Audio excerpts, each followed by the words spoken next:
વિદ્યાર્થી મિત્રો, આજથી આપણે જૈવિક અણુઓમાં બીજા નંબરનો જૈવિક અણુ જેને આપણે પ્રોટીન કહીએ છીએ તો એના વિશે આપણે ભણવાનું છે.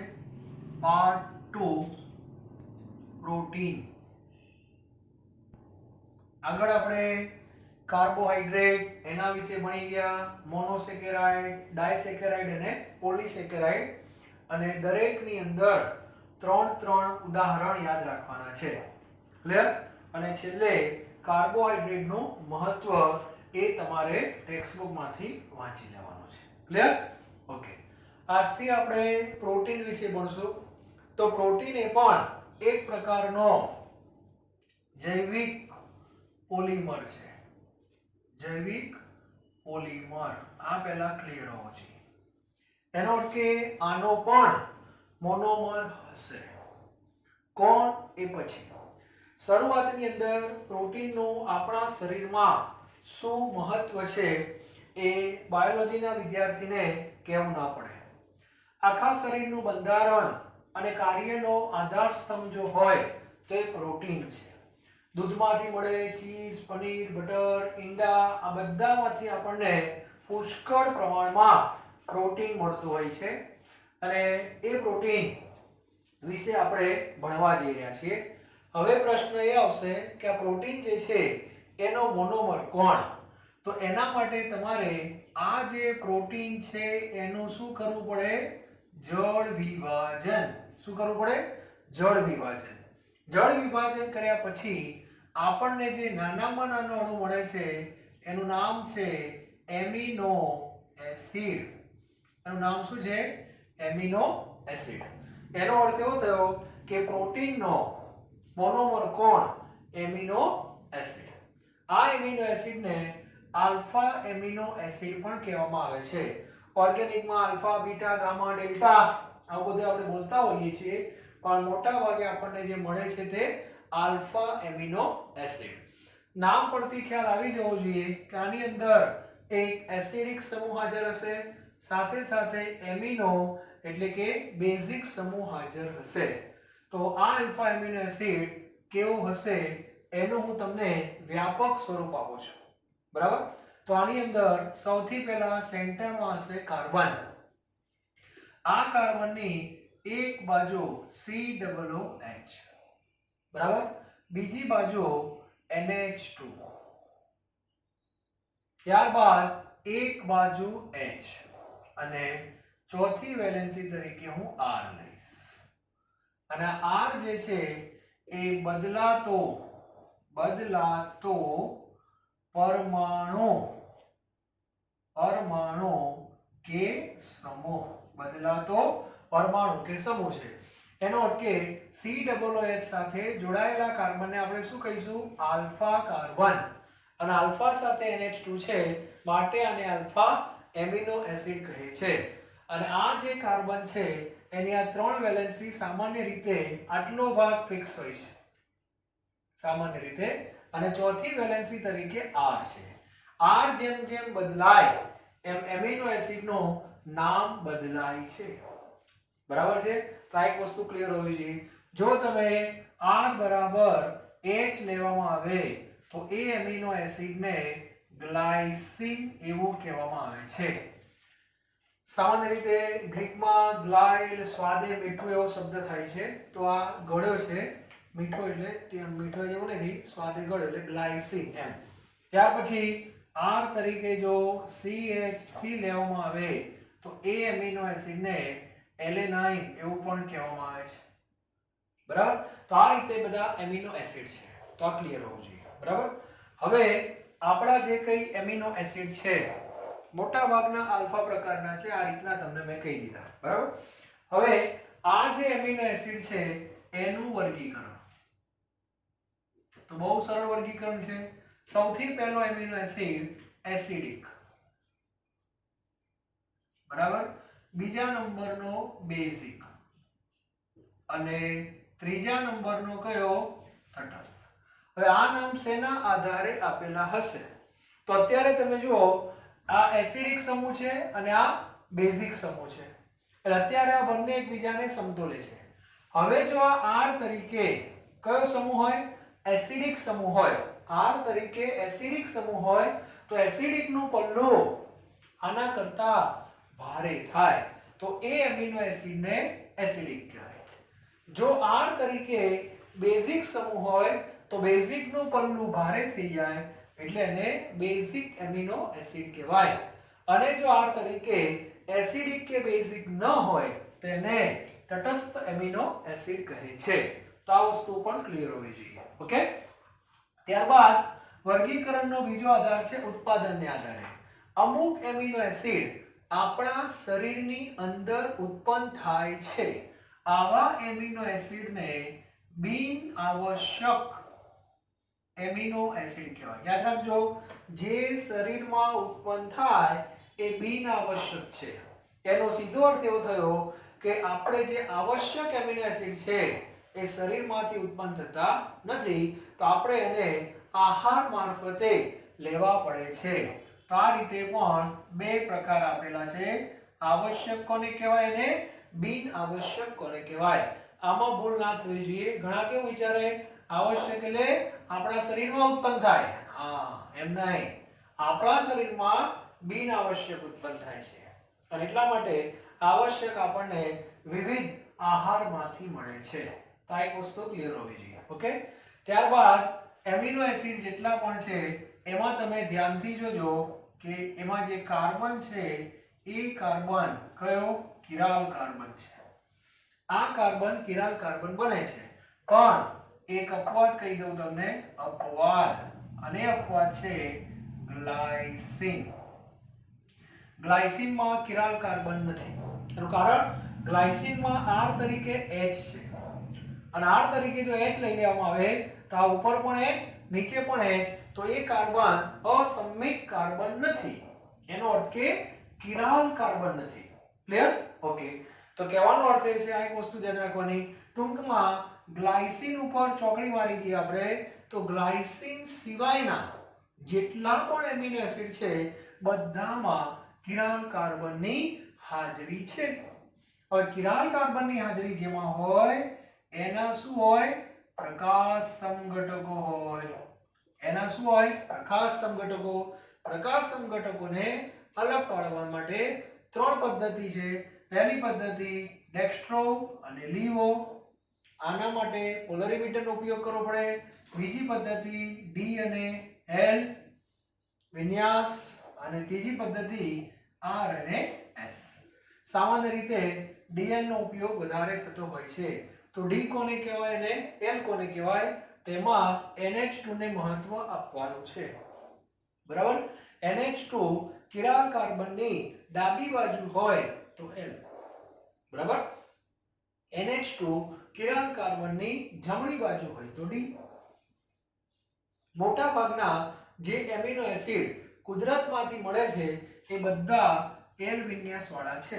એનો સીધો અર્થ એવો થાય કે કુદરતમાંથી જે મળે એનું જે સૂત્ર બનશે દ્વિપરિમાણમાં એમાં NH2 કઈ બાજુ હશે? ડાબી બાજુ હશે. તો આ એક વસ્તુ તમારી ક્લિયર હોવી જોઈએ. એકદમ સરળ ચર્ચા છે. બરાબર? ટેક્સ્ટબુક ની અંદર એ સરસ મજાનું ટેબલ પણ આપેલું છે. એ ટેબલની અંદર R જે છે એ બદલાતા હશે. R જેમ જેમ બદલાય એમ એમિનો એસિડનું નામ બદલાશે. નામ બદલાય તો તમે સાથે સાથે આ ત્રણમાંથી કઈ કેટેગરીમાં આવે એ પણ ખ્યાલ આવી જાય. દરેકને મારી સલાહ છે કે એકવાર એ ટેબલનો અભ્યાસ કરી લેવો. બરાબર? અને એમાં શક્ય હોય ત્યાં સુધી દરેકના એક એક બબે ઉદાહરણ યાદ રાખી લેવા જોઈએ. ક્લિયર? આ વસ્તુ હોવી જોઈએ. હવે આ જે એમિનો એસિડ છે એ સામાન્ય રીતે ઘન પદાર્થો હોય છે, સ્ફટિકમય હોય છે. બરાબર છે? પાણીમાં દ્રાવ્ય છે. એનો અર્થ એવો થયો પાણીમાં દ્રાવ્ય છે એનો સીધો અર્થ એવો થાય કે એમિનો એસિડ. ધ્યાન આપજો. હવે એનો આપણે હવે કયું દ્રાવણ બનાવવા જઈ રહ્યા છીએ? જલીય દ્રાવણ. બરાબર? હવે જ્યારે એમિનો એસિડનું જલીય દ્રાવણ બનાવવામાં આવે છે ત્યારે ધ્યાન આપજો અહીંયાથી કોણ? H. અહીં નાઇટ્રોજનના ઉપર અબંધકારક ઇલેક્ટ્રોન યુગ્મ છે. બરાબર? અને આ H અહીંથી છૂટો પડી જાય છે અને સીધો અહીંયા જોઈન્ટ થઈ જાય છે. એનો અર્થ એવો થયો કે આપણને આવી રચના જોવા મળશે NH3+ અહીંયા C અહીંયા H અહીંયા સપોઝ R અને અહીંયા COO- આવું જોવા મળે તમને બરાબર કહેવાનો અર્થ એ છે આ એમિનો એસિડ તટસ્થ જ છે પણ તટસ્થ કઈ રીતે પ્લસ અને માઈનસ બંને એટલે બંને પ્લસ માઈનસ એટલે 0 થઈ ગયા એટલે આ તટસ્થ કહેવાય અને આવા આયનને કેમિસ્ટ્રીમાં ઝ્વીટર આયન કહે છે શું કહે છે ઝ્વીટર આયન યાદ રાખજો તો ઝ્વીટર આયન શું છે એ મગજમાં ક્લિયર હોવું જોઈએ તો આ ઝ્વીટર આયનનો અર્થ એવો થાય છે અને જ્યારે તમે વિદ્યુત વિભાજન ભણશો અથવા થોડુંક તો આઈડિયા છે તમને એમિનો એસિડનું આપણે જલીય દ્રાવણ બનાવીએ અને જો એમાં ઝ્વીટર આયન આ રીતે જો અસ્તિત્વ ધરાવે બરાબર અને જો એનું વિદ્યુત વિભાજન કરવા જશો તો પ્લસ અને માઈનસ છે અને બંને સાથે છે એનો અર્થ કે આ આયન ના તો એનોડ ઉપર જાય ના તો કેથોડ ઉપર જાય તો આવી જે પરિસ્થિતિ છે એને આઇસોઇલેક્ટ્રિક પોઈન્ટ કહે છે જે જૂની બુકમાં આપેલું હતું નવી બુકમાં આવી કોઈ ચર્ચા નથી બરાબર છે પણ એક વસ્તુ ક્લિયર હોવી જોઈએ જૂની બુકમાં એ પણ ચર્ચા હતી કે જ્યારે દ્રાવણ કેવું હોય એસિડિક હોય દ્રાવણ એસિડિક હોય તો એમિનો એસિડ ધન આયન સ્વરૂપે હોય છે ઘણા કે આવું કઈ રીતે દ્રાવણ એસિડિક હોય એટલે સ્વાભાવિક છે કે દ્રાવણમાં H+ શું હોય વધારે હોય અને આ H+ સીધા જોઈન્ટ થઈ જાય એનો અર્થ કે આ ઋણ વીજભાર જતો રહે તો બાકી કોણ રહે ખાલી પ્લસ બરાબર એટલે એસિડિક દ્રાવણ હશે તો એ ઝ્વીટર આયન ધન આયન સ્વરૂપે હશે ઝ્વીટર ન બોલાય એમિનો એસિડ ધન આયન સ્વરૂપે હશે અને જો દ્રાવણ બેઝિક હશે બેઝિકમાં વધારે કોણ હોય OH- તો આ OH- ને તટસ્થ કરવા માટે આ H સીધો અહીં જતો રહે અને આ H અહીંયા જતો રહે એટલે આ ચાર્જ જતો રહે તો એ એમિનો એસિડ કયા સ્વરૂપે હોય ઋણ આયન સ્વરૂપે હોય તો જૂની બુકમાં આ બધી ચર્ચા હતી બરાબર હવે એસિડિક દ્રાવણમાં ધન આયન છે તો ધન આયન હોય તો કયા ધ્રુવ તરફ જાય કેથોડ ધ્રુવ તરફ જાય અને જો ઋણ આયન હોય તો એનોડ તરફ જાય વિદ્યુત વિભાજનમાં એનોડ પ્લસ હોય કેથોડ માઈનસ હોય તો આ બધી ચર્ચા જૂની બુકમાં હતી નવી બુકમાં કોઈ ચર્ચા નથી બસ ખાલી ઝ્વીટર આયન શું કહેવાય એટલી ચર્ચા આપેલી છે બરાબર તો આ થોડોક સારો ટોપિક છે એ મગજમાં ક્લિયર હોવો જોઈએ પ્રોટીનનું મહત્વ શું છે લખવાનું પહેલા જળ વિભાજન થાય તો બધા આલ્ફા એમિનો એસિડ મળે છે એમિનો એસિડ આ રીતે હોય છે R એ બદલાતો પરમાણુ છે અથવા તો એનો સમૂહ છે આ પણ ક્લિયર હોવું જોઈએ ત્યારબાદ ઉદાહરણ તમને આપેલા છે R તરીકે H લો તો ગ્લાયસિન R તરીકે CH3 લો તો એલેનાઇન તો આ બધું પણ લખી શકાય ત્યારબાદ વર્ગીકરણ છે એસિડિક બેઝિક અને તટસ્થ એસિડિક કોને કહેવાય તો R તરીકે એસિડિક સમૂહ હોય તો એસિડિક નું પલ્લું ભારે થાય તો એને એસિડિક બેઝિક અને તટસ્થ આવશ્યક કોને કહેવાય બિનઆવશ્યક કોને કહેવાય કિરાલ કાર્બન અપવાદ ગ્લાયસિન એમાં કિરાલ કાર્બન નથી એ સિવાયના જેટલા પણ એમિનો એસિડ છે બધામાં કિરાલ કાર્બન છે અને એટલા માટે એના પ્રકાશ સંઘટકો હશે જેને અલગ પાડવા માટેની ત્રણ પદ્ધતિ છે વ્યવહારિક પદ્ધતિ DL છે કુદરતના મોટા ભાગના એમિનો એસિડ L પ્રકારના છે ત્યાર પછી પાણીમાં દ્રાવ્ય છે એનો કે તમે એનું જલીય દ્રાવણ બનાવી શકો છો આવા સંજોગોમાં ઝ્વીટર આયનનું અસ્તિત્વ છે તટસ્થ જ છે પ્લસ માઈનસ બંને હોય બરાબર આટલી ચર્ચા છે અને દ્રાવણ જો વધુ પડતું એસિડિક થઈ જાય તો ધન આયન હોય છે ઋણ આયન હોય છે આ રીતે લખી નાખવાનું ક્લિયર ઓકે હવે આપણે એક મુદ્દો લઈએ આ મોનોમર વિશેની ચર્ચા થઈ ગઈ કે મોનોમર કોને કહેવાય હવે આપણે ધીરે ધીરે પોલિમરમાં જવું હોય જે રીતે આપણે પહેલા મોનોસેકેરાઇડ ભણ્યા હતા પછી ડાય અને પછી પોલીસેકેરાઇડ તો અહીંયા પણ એવું જ છે પહેલા આપણે મોનોમર ભણવાનું મોનોમર પૂરો થાય પછી ડાયમર ભણવાનું છે ટ્રાઇમર ટ્રાઇમર આ બધું શું છે જોઈ લઈએ અને છેલ્લે તમારે આવશે પ્રોટીન તો હવે હું ચર્ચા કરીશ બે એમિનો એસિડને આપણે શું કરવા જઈ રહ્યા છીએ ભેગા કરવા જઈ રહ્યા છીએ અને બે એમિનો એસિડ ભેગા થાય તો એને ડાયપેપ્ટાઇડ કહેવામાં આવે છે શું કહેવાય ડાયપેપ્ટાઇડ અને આ કઈ રીતે બને તો amino acid plus amino acid, amino acid plus amino acid is equal to dipeptide, આવું નામ આપેલું છે.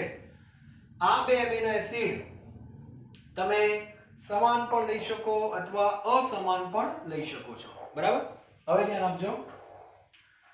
આપણે ઉદાહરણ તરીકે ચલો એક એમિનો એસિડ હું લઉં છું ગ્લાયસિન, બરાબર, અને બીજો એમિનો એસિડ લઉં છું હું એલેનાઇન, એલેનાઇન, અને આ બેને આપણે ભેગા કરીએ. ગ્લાયસિન ને આપણે કેમ લખશું તો કિરાલ કાર્બનની બે વેલેન્સીમાં કોણ હતું? હાઇડ્રોજન, એટલે CH2. એક છેડા ઉપર કઈ ગ્રુપ? COOH, અને બીજા છેડા ઉપર NH2. તો લખી શકાય, જોઈન કરી દીધા બે H ને. ઓકે, ચલો આ બાજુ એલેનાઇન, એલેનાઇન ની અંદર અહીંયા NH2 CH, અહીંયા શું હતું? CH3, અને અહીંયા COOH. આ બેને ભેગા કરવાના છે. ક્લિયર? આ બેને ભેગા કરશો તો અહીંયાથી OH અને અહીંયાથી H માઈનસ H2O, પાણીનો એક અણુ દૂર થશે. એટલે આ એક પ્રકારનું સંઘનન પોલિમરાઇઝેશન કહેવાય. પોલિમર ચેપ્ટર આખું આપણે ભણી લીધું છે, એટલે આ ટોપિક તમારો ક્લિયર છે. બરાબર, તો હવે જે રચના થશે NH2 CH2 CO, બરાબર, CO સાથે કોણ જોઈન થશે? NH CH CH3 અને COOH. તો આ જે રચના બની એમાં આ જે બંધ છે CONH, આ બંધને કહેવામાં આવે છે પેપ્ટાઇડ બંધ. શું કહેવાય? પેપ્ટાઇડ બંધ. અને આ જે આખો અણુ બન્યો એને કહીશું આપણે ડાયપેપ્ટાઇડ. તો વિદ્યાર્થીઓ ઘણીવાર અહીંયા ભૂલો કરે છે કે ડાયપેપ્ટાઇડમાં પેપ્ટાઇડ બંધ કેટલા હોય? તો ઘણીવાર વિદ્યાર્થી બે લખીને આવી જાય છે. ડાયપેપ્ટાઇડ એ ડાઈમર છે, ડાઈમર એટલે બંધ એક જ હોય. બરાબર, હા, ત્રીજો એમિનો એસિડ પાછો જોઈન થાય, એનો NH2 અહીંયા આવે તો પાછો એ બંધ બને, એટલે એમાં ટ્રાઇપેપ્ટાઇડ કહેવાય. તો આ રીતે ડાયપેપ્ટાઇડ, ટ્રાઇપેપ્ટાઇડ, ટેટ્રાપેપ્ટાઇડ, પેન્ટાપેપ્ટાઇડ એમ કરતા કરતા જો ચેનમાં કેટલા 10 એમિનો એસિડ જોઈન થાય, 10 એમિનો એસિડ જો જોઈન થાય તો એ શૃંખલાને પોલીપેપ્ટાઇડ એવું કહેવાય છે. શું કહેવાય છે ને? પોલીપેપ્ટાઇડ એવું કહે છે. અને આ શૃંખલા જો આગળ વધે અને એવું કંઈક છે કે 50 કે એવું કંઈક થઈ જાય, બરાબર, અને એનો કંઈક અણુભાર 1000 થી ઉપર જતો રહે, 1000 કે 10000 સમથિંગ છે, એક્ઝેક્ટલી મને યાદ નથી, પછી એનું નામ શું બને છે? પ્રોટીન. શું નામ બને છે? પ્રોટીન. આ ક્લિયર હોવું જોઈએ. બરાબર, અમુકમાં કદાચ 50 ના હોય, એનો ઓછા હોય તો પણ એને પ્રોટીન કહેવાય છે. તો બીજા ઘણા બધા અપવાદ છે, પણ એ પ્રોટીન નામ આ રીતે બને. એટલે બીજું કશું છે નહીં એમાં, બસ પ્રોટીન આપણે બનાવવાનું છે. તો આ રીતે બધા એમિનો એસિડ આમ જોઈન થતા થતા જાય, પોલીપેપ્ટાઇડ થાય, પછી અમુક સમય પછી એનું નામ પ્રોટીન થઈ જાય. તો આ રીતે એનું બંધારણ છે. તો આજનું આ જે લેક્ચર છે એમાં હું અહીંયા સુધી લઉં છું. ટેક્સ્ટ બુકમાં ઘણી બાબતો ઓછી આપી દીધી છે. જૂની બુકની અંદર ઘણી ડિટેલમાં માહિતી હતી. તમારા માટે સારું છે, જેટલું છે એટલું આપણે કરશું. બરાબર છે, પણ મગજમાં રાખજો. આ રીતે ડાય સુધી આપણે પહોંચી ગયા. In short, di, tri, tetra, poly અને પ્રોટીન. હવે આવતીકાલે હું તમારી સામે પ્રોટીન લઈને આવીશ, અને એ પ્રોટીનનું બંધારણ, પ્રોટીન કેટલા પ્રકારના છે, પ્રાથમિક, દ્વિતીયક, તૃતીયક અને ચતુર્થક, એના વિશે આપણે થોડી ઘણી ચર્ચા કરી લઈશું. બરાબર, અને તરત જ ઉત્સેચકો શું કહેવાય, વિટામિન શું કહેવાય, આ બધી ચર્ચા આપણે એક જ લેક્ચરમાં પૂરી કરી નાખશું. ક્લિયર? તો હવે પછીનું જે આપણું લેક્ચર આવશે એમાં પ્રોટીનના બંધારણની ચર્ચા કરીશું થોડી ઘણી, ઉત્સેચકો કોને કહેવાય, વિટામિન કોને કહેવાય, એટલી ચર્ચા આપણે કરી લઈશું. બરાબર, એટલે આવતીકાલે કાર્બોહાઈડ્રેટ, પ્રોટીન, ઉત્સેચકો અને વિટામિન આ બધું જ એક જ લેક્ચરમાં પૂરું થઈ જશે. અને ત્યારબાદ એક લેક્ચર લઈશું આપણે ન્યુક્લિક એસિડનો. ક્લિયર? તો બે લેક્ચરનું કામ છે, એટલે આ ચેપ્ટર આપણું પૂરું થઈ જશે. Thank you very very much.